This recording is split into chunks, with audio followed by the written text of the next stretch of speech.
Diusir mantan suami dan ibu mertua di restoran barunya, aku tersenyum. Mereka tak tahu, akulah investor rahasia yang datang untuk mengambil alih segalanya. Assalamualaikum warahmatullahi wabarakatuh. Kalian dari mana aja nih? Absen yuk, jangan lupa subscribe. Buat yang sudah subscribe, semoga selalu diberkahi kebaikan dan rezeki yang mengalir. Aku menarik napas dalam-dalam, menenangkan detak jantung yang masih sering berkhianat setiap kali kenangan itu melintas. 5 bulan. Itu waktu yang kubutuhkan untuk merangkai kembali pecahan diri setelah perceraian yang terasa seperti pengkhianatan di tengah badai. Namaku Rania, dan dalam 5 bulan itu, aku bukan hanya berdiri, aku berlari. Jilbab yang kupakai bukan lagi sekadar penutup kepala, tapi simbol kekuatan baru, komitmen pada diri sendiri untuk tidak lagi menoleh ke belakang pada masa lalu yang penuh racun. Mantan suamiku, Fikri, dan mantan ibu mertuaku, Ibu Salma, adalah babak yang kucoba tutup rapat. Mereka telah menganggapku sebagai beban, sebagai wanita yang hanya bisa menghabiskan uang, meskipun faktanya aku adalah tulang punggung finansial tersembunyi. Terutama dalam bisnis restoran yang kami rintis bersama. Ide, konsep, hingga pendanaan awal sebagian besar berasal dari aset pribadiku. Namun, saat bisnis itu mulai membuahkan hasil, mereka seolah lupa. Mereka mendivorsiasiku dengan alasan klasik, tidak sejalan dan aku terlalu fokus pada urusan luar. Yang mereka maksud, urusan luar, adalah ketika aku diam-diam mengambil kursus manajemen bisnis lanjutan dan menjalin koneksi dengan investor kelas atas. Urusan yang sebetulnya kuambil demi menyelamatkan modal kami yang sering dihabiskan Fikri untuk hal-hal tidak penting. Kini, aku mendengar kabar itu. Sebuah kabar yang menusuk sekaligus menggelikan. Mereka membuka cabang baru. Sebuah restoran mewah bernama Az-Zura. Restoran yang mereka gembar-gemborkan sebagai puncak karir Fikri dan warisan keluarga Salma. Ironisnya, nama Az-Zura adalah nama yang pernah kusebutkan dalam proposal perencanaan bisnis kami 2 tahun lalu. Proposal yang mereka buang dengan cemoohan. Aku tersenyum getir di hadapan cangkir kopi. Aku tahu persis dari mana modal besar itu berasal. Mereka pasti menjual aset lama yang, secara legal, 30% masih atas namaku karena belum ada pelunasan aset bersama. Atau, lebih buruk lagi, mereka menggunakan koneksi yang pernah kuperkenalkan. Mbak Rania, ada pesan penting dari Pak Harsono.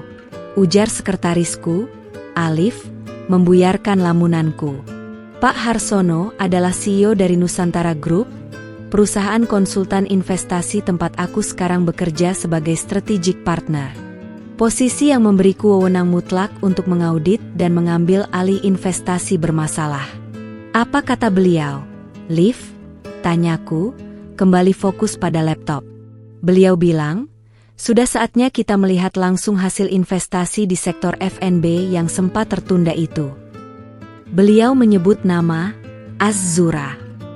Jantungku berhenti sejenak. Az-Zura. Nama itu lagi.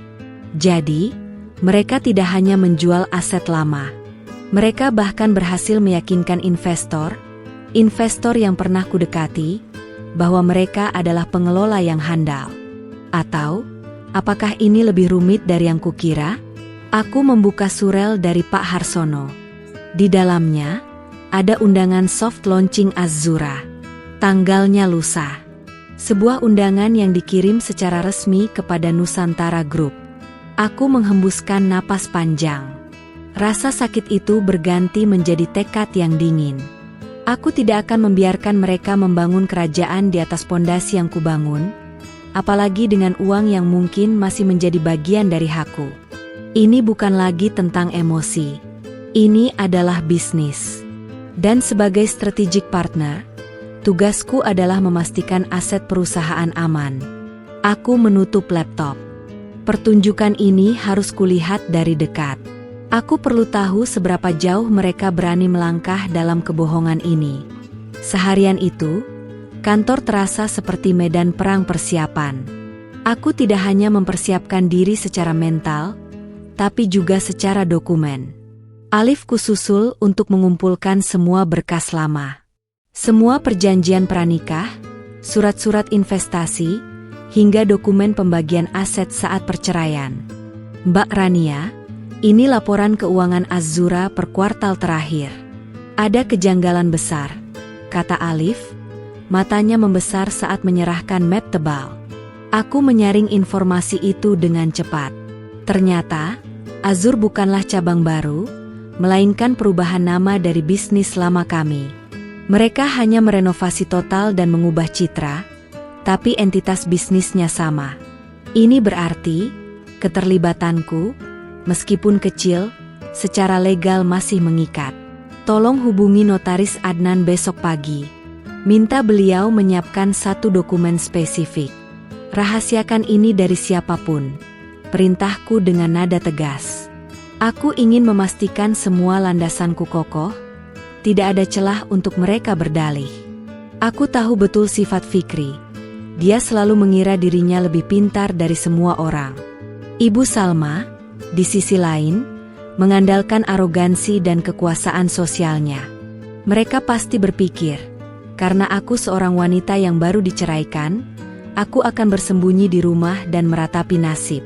Mereka lupa, wanita yang mereka ceraikan adalah wanita yang sama yang membantu mereka keluar dari lilitan utang bertahun-tahun lalu.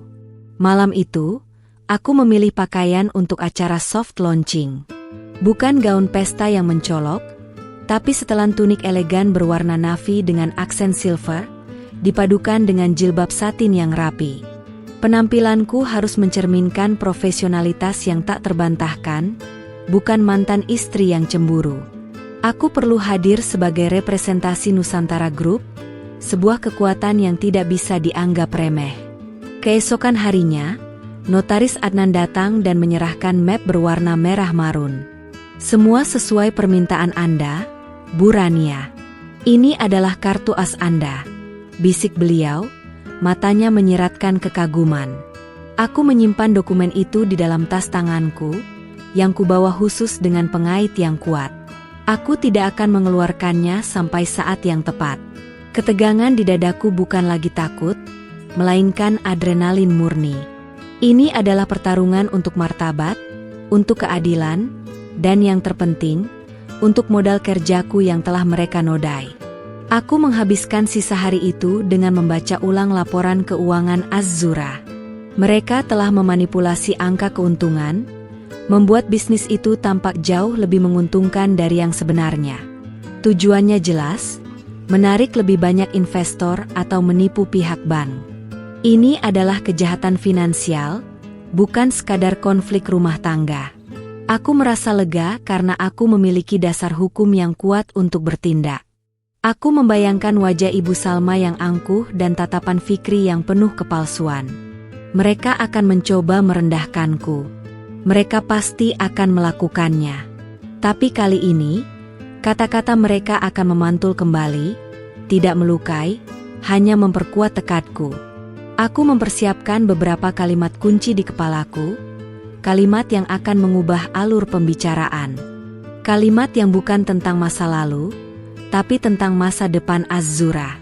Malam harinya, aku mengambil wudhu dan menunaikan sholat istikharah. Meminta petunjuk bahwa langkah yang kuambil ini adalah langkah yang benar dan adil. Aku yakin, Tuhanku tidak pernah tidur. Jika mereka telah berbuat zalim, maka aku akan menjadi perantara keadilan itu. Saat azan subuh berkumandang, hatiku terasa ringan, penuh kedamaian. Aku siap. Aku bukan lagi Rania yang terluka, aku adalah Rania, mitra strategis yang tak terhentikan. Ini adalah hari haji, hari di mana kebohongan akan terbongkar. Aku mengenakan jilbabku dengan hati-hati, mematri setiap jarum pentul seolah itu adalah baju zirah. Aku melihat diriku di cermin. Aku tampak tenang, tapi mataku memancarkan api. Restoran Az-Zura berdiri megah di kawasan elit Jakarta Selatan. Desain eksteriornya elegan dan modern, didominasi warna biru safir dan emas. Pemandangan itu membuat hatiku berdenyut, bukan karena rasa bangga, melainkan karena rasa sakit yang diperbarui. Aku tahu betapa banyak keringat yang kucurahkan untuk konsep ini, ide-ide yang kini mereka klaim sepenuhnya. Area parkir sudah dipenuhi mobil-mobil mewah, menandakan acara soft launching ini dihadiri oleh kalangan atas. Saat aku melangkah keluar dari mobil online yang kupesan, sebuah tindakan yang disengaja agar tidak terlalu menarik perhatian, aku merasakan puluhan pasang mata menilaiku. Namun, aku berjalan dengan kepala tegak. Di pintu masuk, ada karangan bunga ucapan selamat yang menjulang tinggi. Salah satunya, yang terbesar dan paling mencolok, bertuliskan, "Selamat sukses atas pembukaan Az-Zura. Dari keluarga besar Bapak Harsono." Fikri dan Ibu Salma pasti merasa bangga setengah mati, mengira ucapan itu adalah bentuk dukungan penuh. Mereka tidak tahu bahwa Bapak Harsono mengirimku, bukan untuk memberi selamat, melainkan untuk melakukan due diligence. Aku melewati meja resepsionis, yang terlihat bingung karena namaku tidak ada dalam daftar tamu VVIP. "Maaf, apakah Anda memiliki undangan, Bu?" tanya seorang staf muda dengan sopan. "Aku mewakili Nusantara Group. Tolong sampaikan pada Fikri atau Ibu Salma bahwa Rania sudah datang," jawabku pelan namun jelas. Mendengar nama Nusantara Group, wajah staf itu langsung pucat. Dia buru-buru memanggil seorang manajer yang tampak lebih berpengalaman. Manajer itu langsung mengantarku ke dalam, ke ruang utama yang penuh dengan hiruk-pikuk percakapan dan alunan musik jazz lembut. Di tengah ruangan, di bawah lampu kristal yang berkilauan, Fikri dan Ibu Salma berdiri, menerima ucapan selamat. Fikri terlihat lebih necis dari biasanya, mengenakan setelan jas mahal yang pas di tubuhnya. Ibu Salma, dengan kebaya brokat berwarna cerah dan perhiasan berkilauan, tampak seperti ibu besar yang baru saja memenangkan lotre. Mereka berdua tampak bersinar dalam kebohongan mereka. Aku berjalan pelan menuju mereka, membiarkan langkah kakiku yang berbalut sepatu hak tinggi itu terdengar jelas di lantai marmer. Aku sengaja tidak memalingkan pandangan, mengunci pandangan langsung ke arah Fikri. Fikri yang sedang tertawa lebar dengan seorang pejabat bank, tiba-tiba mematung. Senyumnya hilang, digantikan oleh ekspresi keterkejutan dan sedikit kemarahan. Ibu Salma, yang sedang sibuk memamerkan kalung barunya, menoleh ke arah pandangan Fikri. Saat matanya bertemu mataku, raut wajahnya berubah total. Dari angkuh menjadi jijik. Suasana di sekitar mereka mulai menegang, percakapan pelan di sekitar kami mereda. Mereka tidak menyangka aku akan berani muncul di sarang mereka sendiri. Apalagi, muncul dengan aura percaya diri yang tidak pernah kumiliki saat masih menjadi menantunya yang penurut. Aku melangkah semakin dekat, siap menghadapi puting beliung cemoohan yang sebentar lagi akan mereka lepaskan. Di belakangku, manajer Az-Zura tampak sangat gelisah, menyadari ada drama besar yang akan terjadi. Aku memasang senyum tipis, senyum yang kubuat seolah-olah aku hanya tamu biasa yang sedang mencari meja. Aku sudah berada di depan mereka. Jarak kami kurang dari 1 meter. Aku melihat urat leher Ibu Salma mulai menegang. Fikri, yang masih mencoba bersikap profesional, hanya bisa menelan ludah. "Selamat atas soft launchingnya, Fikri," kataku, suaraku tenang dan profesional, tanpa nada emosi. Ibu Salmalah yang pertama bereaksi, sesuai dugaanku. Dia tidak bisa menahan diri untuk bersikap sopan. "Rania?" Suaranya menusuk, cukup keras untuk menarik perhatian beberapa tamu penting yang berdiri di dekatnya. Dia mengamati penampilanku dari ujung kepala hingga ujung kaki dengan tatapan merendahkan. "Kenapa kamu di sini? Apa kamu tersesat?" tanyanya, nadanya penuh cemoohan. Fikri mencoba menarik tangan ibunya, memberi isyarat agar meredam suara, namun Ibu Salma mengabaikannya. "Kamu pikir ini tempat apa? Ini bukan warung pinggir jalan tempatmu biasa berbelanja, Rania," lanjutnya, tawa sumbangnya terdengar jelas. Aku tetap tersenyum, menjaga ketenangan sekuat tenaga. Aku di sini diundang, Tante Salma. Sebagai perwakilan dari Nusantara Group, jawabku, menekankan nama perusahaan tempatku bernaung. Ibu Salma tertawa terbahak-bahak. Nusantara Group? Jangan melucu, Rania.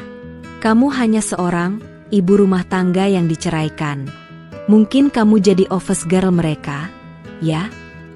Beberapa tamu di sekitar mulai berbisik, mata mereka beralih dari Ibu Salma kepadaku. Wajah Fikri semakin pucat. Dia tahu aku tidak pernah diam saat dihina, apalagi setelah kami berpisah. Mama, sudah? Fikri akhirnya angkat bicara. Suaranya pelan dan tidak meyakinkan. Tidak, Fikri. Biarkan dia tahu tempatnya. Ibu Salma menunjuk jarinya lurus ke arahku, tepat di depan hidungku. Setelah semua yang kamu lakukan, berani-beraninya kamu datang ke restoran kebanggaan kami ini. Aku menggeser sedikit tubuhku, menghindari sentuhan jarinya yang kasar. Aku datang untuk urusan profesional, Tante Salma. Tidak ada urusan pribadi lagi di antara kita, ujarku datar. Profesional apa? Apa kamu datang untuk meminta pekerjaan? Atau meminta bagian dari rezeki kami? Ibu Salma makin menjadi-jadi, menarik perhatian seluruh ruangan. Fikri terlihat malu, tapi dia tidak berani membantah ibunya. Itu selalu menjadi masalah utama pernikahan kami. Fikri selalu bersembunyi di balik kekuasaan ibunya. Bagian? Bukankah seharusnya aku yang bertanya begitu? Mengingat Az-Zura ini adalah hasil dari bisnis lama yang belum tuntas pembagian asetnya. Tantangku, meninggikan sedikit nada suaraku agar suaraku terdengar jelas. Wajah Ibu Salma langsung berubah merah padam. Berani sekali, kamu tidak menyumbang apa-apa. Semua ini murni modal Fikri dan jaringanku. Dia membalikkan badan ke arah tamu, mencoba mencari dukungan. Tolong, bapak-bapak, ibu-ibu, maafkan kami. Mantan menantu saya ini sedikit tidak waras setelah bercerai. Dia mengira masih memiliki hak di tempat yang megah ini. Aku merasa air mata hampir tumpah, bukan karena sakit, tapi karena amarah. Aku tidak bisa membiarkan kebohongan ini terus berjalan. Tante Salma, hati-hati dengan kata-kata Anda. Aku datang dengan bukti yang sah, bukan hanya dengan klaim kosong. Kataku, suaraku masih terdengar terkontrol, namun penuh ancaman. Bukti apa? Bukti air mata dan kemiskinan? Ibu Salma tertawa lagi, tawa yang membuatku jijik. Fikri hanya berdiri, menatapku dengan campuran rasa bersalah dan ketakutan. Aku tahu, ketakutan itu bukan karena aku terluka, tapi karena tamu-tamu penting yang melihat drama ini. Situasi semakin tak terkendali.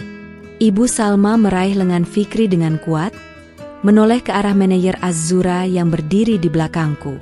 Pak manajer, cepat, usir wanita ini. Dia mengganggu kenyamanan tamu-tamu terhormat kita, seru Ibu Salma dengan suara melengking. Fikri menatapku, matanya memohon maaf secara diam-diam, namun dia tidak melakukan apapun untuk menghentikan ibunya. Manajer itu maju dengan ragu. Mohon maaf, Bu Rania, tapi kami harus menjaga ketenangan acara, ucapnya lirih, merasa tidak enak. Aku menghela napas panjang. Pemandangan ini benar-benar menyedihkan. Semua mata kini tertuju padaku, si mantan istri yang tidak tahu diri. Aku bisa mendengar bisikan-bisikan, spekulasi dari para tamu. Kasihan, ya, sudah dicerai, masih juga mengganggu. Pasti dia tidak terima Fikri sukses. Makanya jangan sampai istri ikut campur urusan bisnis suami, nanti begini jadinya. Setiap bisikan itu adalah pukulan, tapi aku membiarkannya, menjadikannya bahan bakar. Aku menatap tajam ke mata Fikri. Fikri, apa ini keputusanmu juga? Membiarkan ibumu menghinaku di depan umum? Tanyaku. Fikri hanya bisa menundukkan kepala. Rania, Tolong, kamu harus pergi. Kita bisa bicarakan ini nanti. Bicara nanti? Setelah kamu dan ibumu mencuri dan membangun citra palsu di hadapan semua orang terhormat ini? Balasku, suaraku kini bergetar, tidak lagi karena takut, tapi karena kebenaran yang kutahan. Ibu Salma mendorongku dengan kasar di bahu. Pergi. Jangan kotori restoran ini dengan kehadiranmu. Kamu tidak layak berada di sini. Dorongan itu membuatku sedikit terhuyung, tapi aku segera menstabilkan diri. Aku melihat sekeliling. Beberapa tamu tampak terkejut dengan kekasaran Ibu Salma. Namun, kebanyakan memilih untuk mengalihkan pandangan, tidak mau terlibat dalam drama keluarga. Ini adalah saat yang harus kuakhiri. Aku berdiri tegak, merapikan jilbab yang sedikit miring karena dorongan tadi. Aku menatap Ibu Salma dengan sorot mata yang paling dingin yang pernah kumiliki. Baiklah, aku akan pergi. Tapi sebelum aku pergi, kataku, suaraku lantang dan jernih, mengalahkan alunan musik jazz. Aku akan memberikan pesan terakhirku sebagai perwakilan dari Nusantara Group. Aku mengeluarkan ponselku, membuka fitur speaker, dan mulai mendial nomor telepon. Semua orang terdiam. Bahkan Ibu Salma pun menghentikan amukannya. Fikri menatapku dengan cemas, seolah dia baru menyadari ada sesuatu yang jauh lebih besar yang sedang terjadi. Panggilan itu tersambung. Aku mendekatkan ponsel ke mulutku. Halo, Pak Harsono? Ya, ini Rania. Saya sudah di lokasi Az-Zura, kataku. Situasinya sudah tidak kondusif. Saya sudah diusir, dan Ibu Salma baru saja membuat keributan besar. Mereka mengklaim kepemilikan mutlak. Ibu Salma tampak bingung. Fikri mulai panik. Segera kirimkan tim hukum dan keamanan kita ke sini. Segera. Berikan surat kuasa penuh yang ada di tangan Anda sekarang kepada manajer proyek kita. Kita akan menjalankan fase terakhir dari rencana pengambil alihan. Sekarang juga.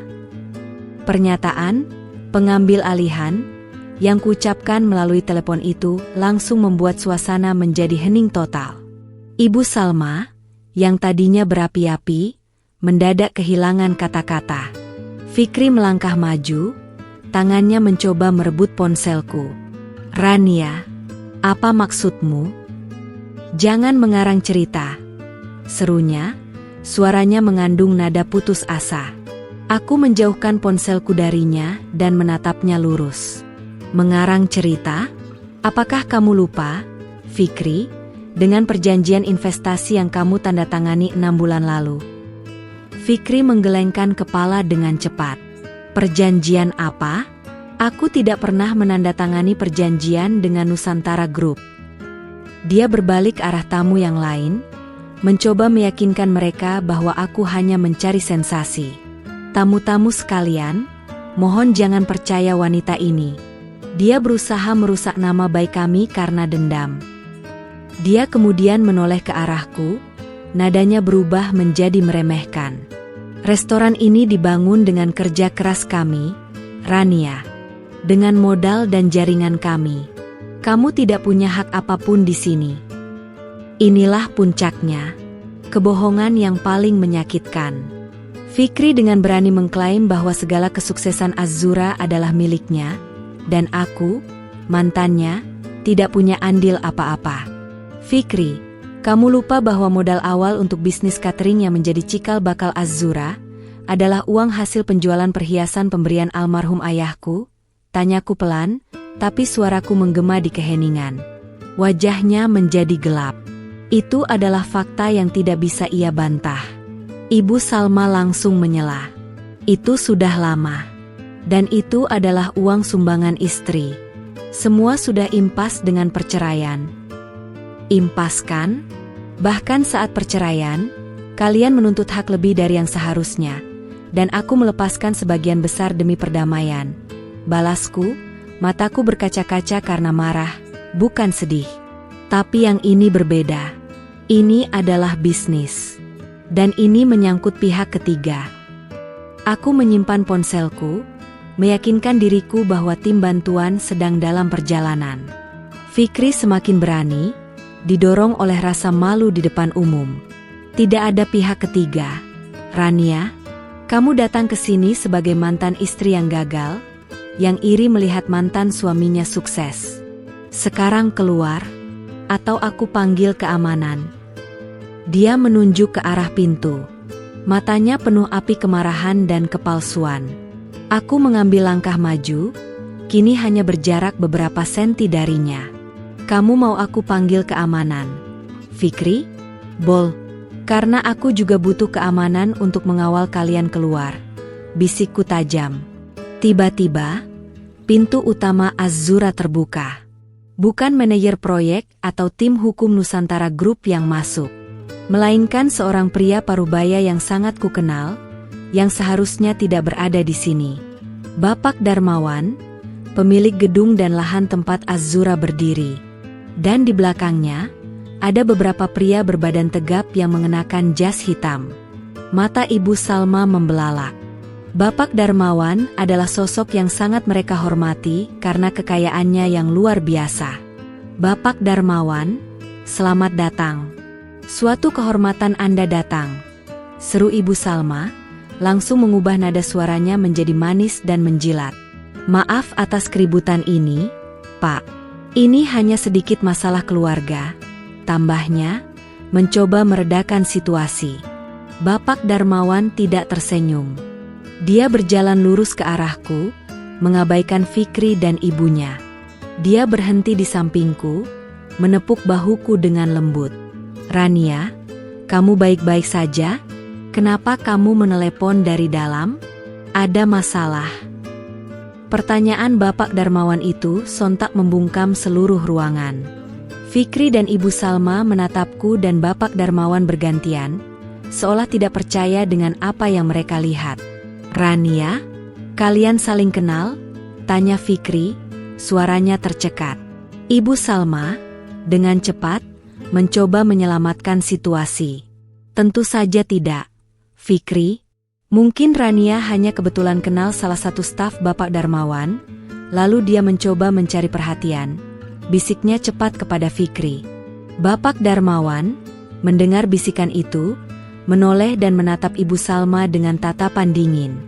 Maaf, Ibu Salma. Saya bukan mengenal salah satu staf, Bu Rania. Saya datang ke sini karena Bu Rania, ujar Bapak Darmawan tegas. Aku mengangguk ke arah Bapak Darmawan, memberinya isyarat bahwa aku siap untuk melanjutkannya. Terima kasih, Pak Darmawan. Aku baik-baik saja, hanya sedikit terkejut karena diusir dari tempat yang seharusnya menjadi tanggung jawabku. Kataku, suaraku kembali tenang. Ibu Salma tertawa gugup. Tanggung jawab apa? Rania, jangan buat Bapak Darmawan salah paham. Salah paham? Siapa yang salah paham? Ibu Salma, apakah Anda berpikir saya, pemilik lahan dan gedung tempat Az-Zura berdiri, akan mempercayai omong kosong mantan menantu Anda? Balas Bapak Darmawan. Fikri dan Ibu Salma benar-benar membeku. Mereka tahu betul, menyewa gedung dari Bapak Darmawan adalah sebuah kebanggaan. Pak Darmawan, saya tidak mengerti. Ada apa ini? Fikri memaksakan senyum, mencoba menengahi. Bapak Darmawan menghela napas. Saya di sini sebagai saksi. Saksi dari perjanjian pembiayaan Turki yang dilakukan oleh Nusantara Group. Aku kemudian mengambil giliran bicara. Fikri, Tante Salma, kalian ingat perjanjian yang kuajukan sebelum perceraian, di mana aku menawarkan diri untuk menjadi investor mayoritas, dengan syarat manajemen dirombak total. Mereka berdua diam, wajah mereka pucat pasi. Kalian menolaknya. Kalian menceraikanku. Dan kalian membawa lari sebagian modal awal. Kalian pikir aku akan diam saja? Tidak. Aku mencari investor lain.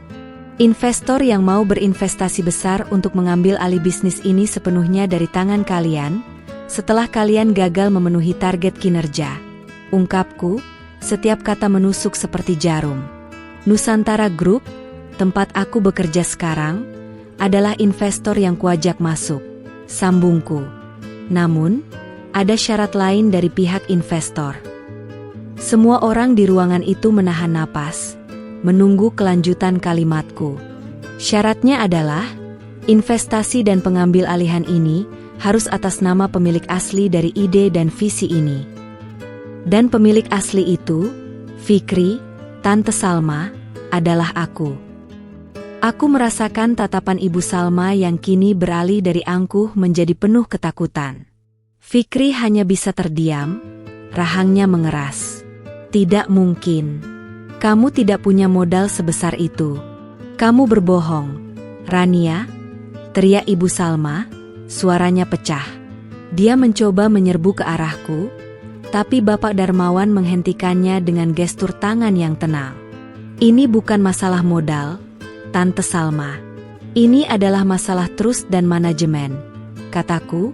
Kini aku benar-benar di atas angin. Aku mengeluarkan tas tanganku dan mengambil map merah marun yang disiapkan oleh notaris Adnan. Di dalam map ini, ada salinan dokumen yang ditandatangani oleh pemegang saham lama, notaris, dan Nusantara Group yang menyatakan pengambil alihan paksa saham mayoritas. Jelasku. Nusantara Group telah menyuntikkan dana sebesar 5 kali lipat dari modal awal, yang secara otomatis menjadikan mereka pemilik 80% saham Az-Zura. Dan, berdasarkan perjanjian awal, 80% saham itu ditransfer atas namaku, sebagai strategic partner yang bertanggung jawab penuh atas restrukturisasi dan keberhasilan bisnis ini. Aku menyerahkan dokumen itu kepada Bapak Darmawan, memintanya untuk membacakan poin kuncinya.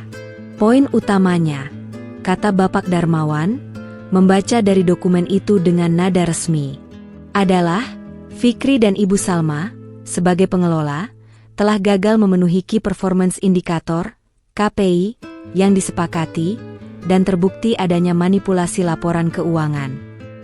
Saat kata-kata, manipulasi laporan keuangan, terucap, wajah Fikri langsung pucat pasi. Dengan ini, semua hak kepemilikan dan hak operasional Fikri dan Salma atas Az-Zura telah dicabut sejak hari ini. Seorang pria berjas hitam dari tim Bapak Darmawan maju, membawa sebuah plakat kecil yang elegan. Plakat itu bertuliskan, Az-Zura, A Nusantara Group Venture, dikendalikan oleh Rania Prasetya, Chief Operating Partner. Aku mengambil plakat itu dan meletakkannya dengan mantap di meja resepsionis, tepat di depan manajer yang kebingungan. Tunggu, aku akan memanggil pengacaraku, ancam Fikri, suaranya nyaris seperti jeritan. Silakan, Fikri. Pengacaraku sudah ada di lobi sejak kamu diusir ibumu, balasku dingin. Mereka sudah menunggu untuk mendiskusikan tuntutanku atas pengembalian dana pribadiku yang kamu ambil, ditambah kerugian non-material. Ibu Salma terhuyung. Kamu merencanakan semua ini? Aku tidak merencanakan pengusiran ini, Tante Salma. Tapi aku merencanakan kebenaran ini, kataku. Suaraku kini sepenuhnya dikuasai oleh emosi yang tertahan. Aku menarik napas dalam-dalam, menatap seluruh ruangan yang kini sunyi, menyaksikan drama yang lebih menarik dari sinetron manapun. 5 bulan lalu, saat kalian menceraikanku, kalian pikir aku hanya wanita bodoh yang hanya bisa menangis di sudut kamar, kataku, menunjuk ke Fikri dan Ibu Salma. Kalian meremehkan usahaku, ideku, dan yang paling penting, modalku. Kalian mencoret namaku dari daftar pendiri, menyingkirkanku dari sejarah bisnis ini. Kalian membuat cerita bahwa Az-Zura adalah murni hasil jerih payah Fikri. Fikri tampak sangat kecil di hadapan tatapan semua orang. Padahal, semua ini bermula dari aku.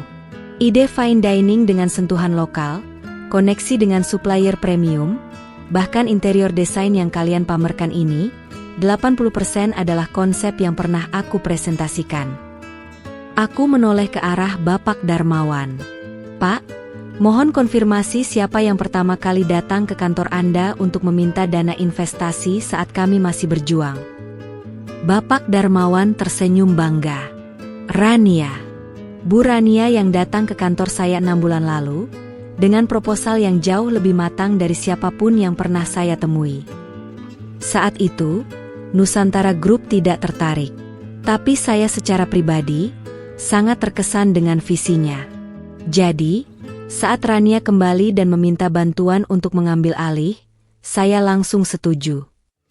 Pengakuan itu benar-benar menghancurkan argumen Fikri dan Ibu Salma.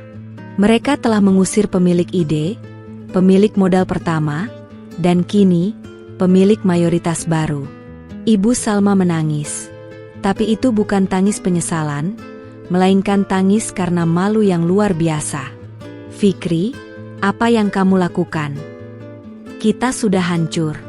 Kita sudah malu. Erangnya menampar pelan lengan putranya. Fikri menatapku dengan mata penuh kebencian dan kekalahan. Kamu kejam, Rania. Kamu melakukan ini karena dendam. Desisnya, aku menggeleng. Bukan dendam, Fikri. Ini adalah keadilan. Aku hanya mengembalikan apa yang seharusnya menjadi milikku, yang telah kalian ambil dengan kebohongan. Kalian telah mengajariku satu hal. Dalam bisnis, tidak ada tempat untuk emosi dan pengkhianat. Kalian sendiri yang telah menggali kuburan kalian. Tiba-tiba, lampu di ruangan itu redup sejenak. Dan ketika kembali menyala, tim keamanan Nusantara Group yang dipimpin oleh manajer proyek kami sudah berdiri di dekat pintu. Mereka membawa surat resmi di tangan. Manajer itu berjalan cepat ke arahku, membungkuk hormat. Mohon maaf atas keterlambatan kami, Bu Rania. Kami siap menjalankan instruksi Anda. Semua aset dan kunci operasional Azura sekarang di bawah kendali kami. Aku mengambil alih ruangan itu, memancarkan aura kepemimpinan yang baru. Aku melihat ke arah tamu-tamu terhormat, mereka yang tadinya berbisik-bisik, kini menatapku dengan mata penuh respek dan kekaguman. Bapak-bapak dan ibu-ibu sekalian, saya mohon maaf atas drama yang tidak profesional ini. Kataku, suaraku kembali tenang dan percaya diri. Namun, ini adalah bagian dari restrukturisasi besar yang dilakukan oleh Nusantara Group.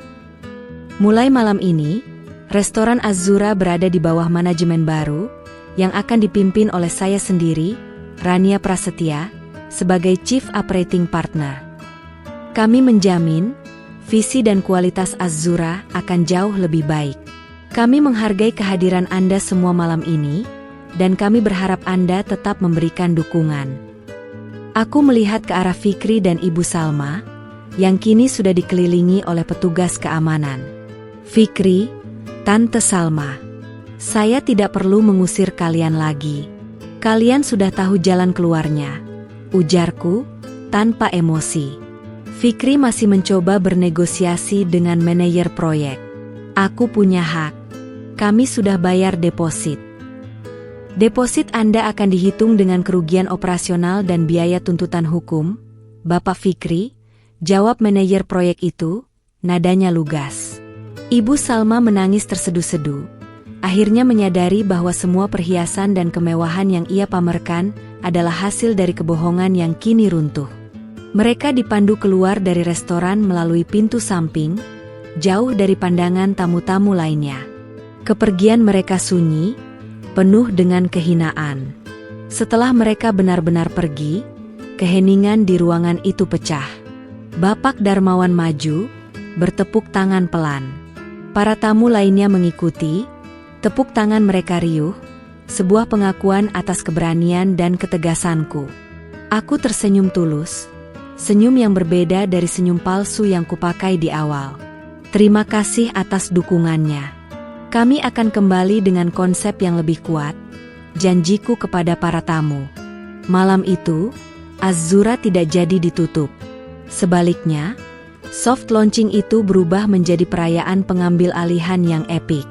Aku menghabiskan sisa malam itu dengan berbicara kepada para tamu, bukan sebagai mantan istri yang terbuang, melainkan sebagai seorang pebisnis sukses yang disegani. Aku bertemu dengan pejabat BAN yang sempat diajak bicara oleh Fikri. Luar biasa, Bu Rania. Saya mengagumi ketegasan Anda. Kami siap mendukung visi baru Anda, ujarnya kagum. Aku melihat sekeliling. Restoran Az-Zura memang indah, tapi malam ini, ia terasa seperti kanvas baru. Kanvas yang akan kulukis dengan kejujuran, integritas, dan kerja keras yang selama ini kurampas. Jilbab di kepalaku terasa ringan, bukan lagi sekadar identitas, tapi mahkota kemuliaan. Aku telah memenangkan pertarungan, bukan dengan air mata, tapi dengan kecerdasan dan kebenasan. Ini adalah awal yang baru. Babak baru dalam hidupku, di mana aku akhirnya memegang kendali penuh atas takdirku.